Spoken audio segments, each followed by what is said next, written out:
Good afternoon. Thanks for having me.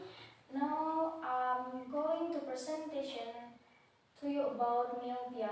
Why I choose this topic because it's myopia. About 20% people around the world has myopia, and in Indonesia there are 55 million people that has myopia too. And what's the meaning of myopia? Myopia or nearsighted.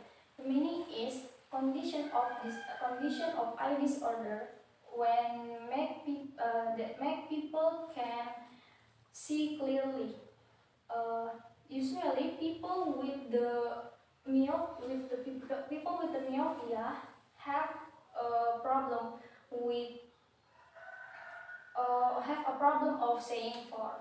And there are two classifications of myopia. The first one is myopia non-pathologist. Myopia non-pathologist is this called to myopia, pathologically myopia.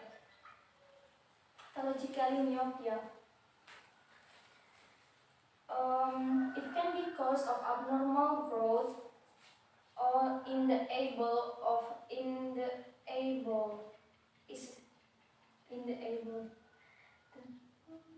the second is myopia pathologist. Myopia pathologist.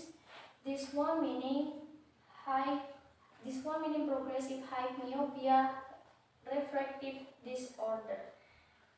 This one usually in children.